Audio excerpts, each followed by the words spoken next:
Good morning बच्चों। बच्चों आज मैं आपको पढ़ाने जा रही हूँ चैप्टर विराम चिन्ह। बच्चों जब हम कभी भी कोई बात बोलते हैं या हम पढ़ते हैं या लिखते हैं तो हमें उसमें थोड़ा सा कहीं ना कहीं विराम की ज़रूरत होती है। तो जहाँ पर जो भी चिन्ह लगाया जाता है, रुका जाता है, चाहे वो लघु हो चाहे वो दीर्घ हो, वो विराम चिन्ह कहलाते हैं। वाक्यों में विचारों को प्रकट करते समय कुछ स्थानों पर स्वाभाविक ठहराव की आवश्यकता होती है। भाषा के उतार चढ़ाव या स्वाभाविक ठहराव का संकेत देने के लिए वाक्यों में विभिन्न चिन्हों का सहारा लेना पड़ता है। ये चिन्ह ही विराम चिन्ह कहलाते हैं। जैसे देखो, बाग में कोयल कूक रही है, ये एक सामान्य सूचना हो गई। आहा, बाग में कोयल कूक रही है, ये हर्ष की सूचना हो गई।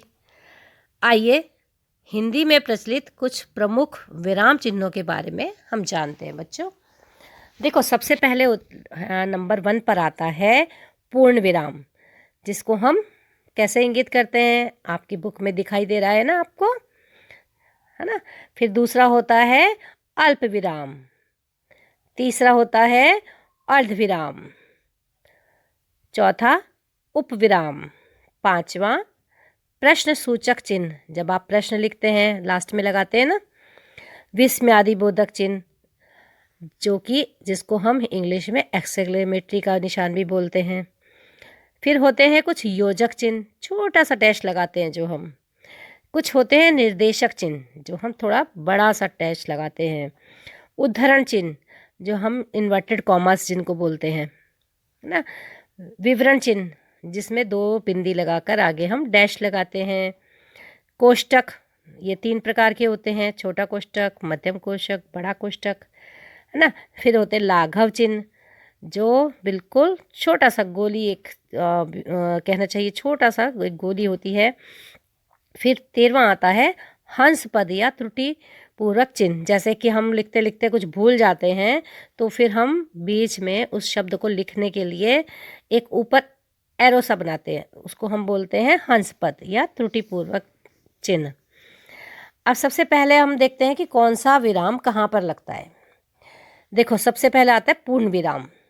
वाक्य समाप्त होता है ना जहाँ पर हमारा, वहाँ पर ये पूर्ण विराम लगाया जाता है जब एक सेंटेंस हमारा पूरा हो जाता है। पूर्ण विराम हमें वाक्य के सामान्य रूप से पूरा होने का संकेत देता है। जैसे वे कल चले जाएंगे, वे आज जाना चाह रहे थे, तो हम इसके बाद पूर्ण विराम लगा देंगे, यानी कि हमारी बात पूरी हो गई। फिर अल्प विराम कहाँ लगता है बच्चों? जब वाक्य में कम देर रुकना हो तब अल्प विराम का प्रयोग किया जाता है। अल्प विराम 2 पदों या वाक्यों के बीच लगाव होने की सूचना देता है। मैंने बाजार से कपड़े, जूते और खिलौने खरीदे, यानी कि मैंने बाजार से कपड़े, कॉमा, जूते और खिलौने खरीदे, यानी कि 2 सेंटेंस को जोड़ना है, तो इसमें हल्का सा अल्प विराम आया।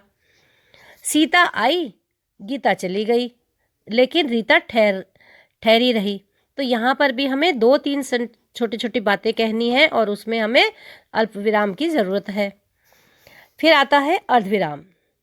जब वाक्य में अल्प विराम की अपेक्षा अधिक देर और पूर्ण विराम की अपेक्षा कम देर रुकना हो तब हम अर्धविराम का प्रयोग किया जाता है। अर्धविराम 2 वाक्यों के बीच अधिक बल देने का संकेत देता है। देखो, जैसे वहीं रहोगे, यहाँ आने का मन नहीं करता क्या, यानी कि हम उसमें थोड़ा ज़्यादा देर रुके हैं। ठीक है, अल्प विराम से अर्धविराम में थोड़ा सा ज़्यादा समय लगता है। प्रश्न सूचक चिन्ह आता है इसके बाद। जब वाक्य में प्रश्न करने का बोध हो तब वाक्य के अंत में प्रश्न सूचक चिन्ह लगाया जाता है। जैसे बाहर कौन खड़ा है। लेकिन जब प्रश्न पूछने के साथ साथ सूचित करने, जानकारी प्राप्त करने आदि का बोध हो तब वाक्य के अंत में पूर्ण विराम ही लगाया जाता है। जैसे गब्बर ने पूछा कि वहाँ कितने आदमी थे, बताओ कि तुम तो चलोगे क्या, है ना। तो यहाँ पर हम विराम का प्रयोग कर देते हैं। विस्मयादिबोधक चिन्ह, विस्मयादिबोधक चिन्ह का प्रयोग उन वाक्यों में किया जाता है जिनमें आश्चर्य, घृणा आदि के भाव आए हों। इसमें सामान्यतः इन भावों को प्रकट करने वाले पदों के बाद विस्मयादिबोधक चिन्ह लगाया जाता है, लेकिन कभी कभी आश्चर्य प्रकट करने के लिए वाक्य की समाप्ति पर भी इस चिन्ह का प्रयोग किया जाता है। जैसे हाय, अब भूखा रहा नहीं जाता, अरे तुम अकेले कैसे जाओगे, है ना। तो ये विस्मयादिबोधक चिन्ह भी कई प्रकार के वाक्यों में लगते हैं। हर्ष सूचक होते हैं, कहीं दुख को प्रकट करते हैं, कहीं घृणा को प्रकट करते हैं। तो ये भी कई प्रकार के होते हैं, ये हम बाद में जानेंगे इसके बारे में। फिर इसके बाद आता है बच्चों योजक चिन्ह।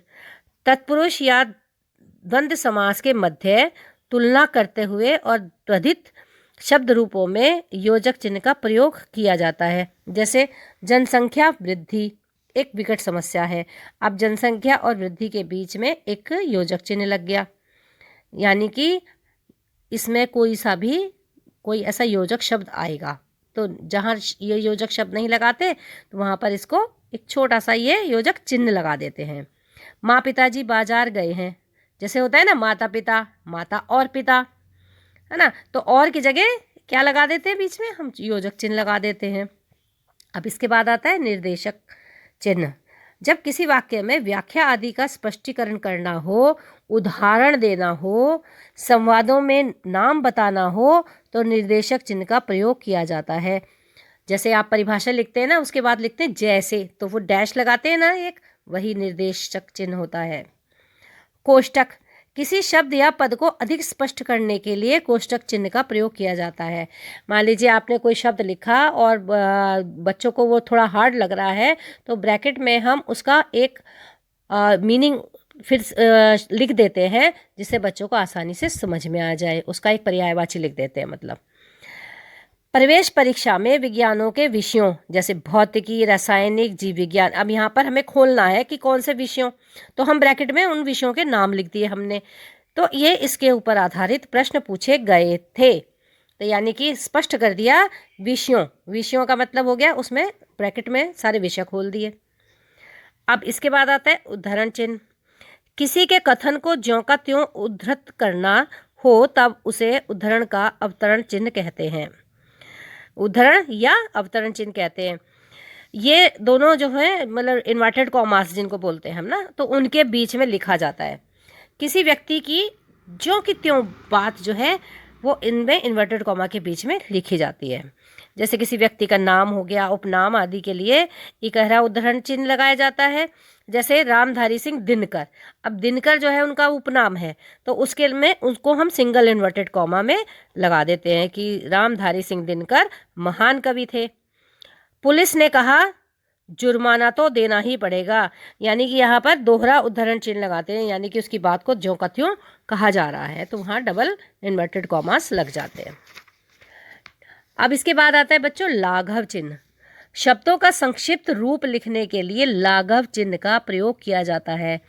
जैसे आप डॉक्टर के लिए लिखते हैं ना, डै बनाकर आ की मात्रा लगाते हैं, ऊपर औ का चिन्ह लगाते हैं और बराबर में गोला खींच देते हैं, छोटी सी गोली बना देते हैं ना, तो वो क्या होता है, वो आता है लाघव चिन्ह, यानी कि डॉक्टर को शॉर्ट में लिख दिया हमने डॉक। फिर इसी प्रकार से विवरण चिन्ह होता है। सूचना, निर्देश आदि का संदेश देने के लिए विवरण चिन्ह का प्रयोग किया जाता है। जैसे वाक्य के 3 भेद होते हैं, विवरण देने के लिए लिख दिया सरल, मिश्र और संयुक्त वाक्य। तो ध्यान दीजिए, आजकल हिंदी में विवरण चिन्हों के स्थान पर निर्देशक चिन्ह का प्रयोग किया जाने लगा है। इसी प्रकार लाघव चिन्ह के स्थान पर बिंदु का प्रयोग लगा देते। पहले लाघव चिन्ह एक गोली खींचते थे, है ना, लेकिन अब खाली एक डॉट बना देते हैं। ठीक है, आशा है बच्चों आपको ये चैप्टर समझ में आया होगा। Thank you.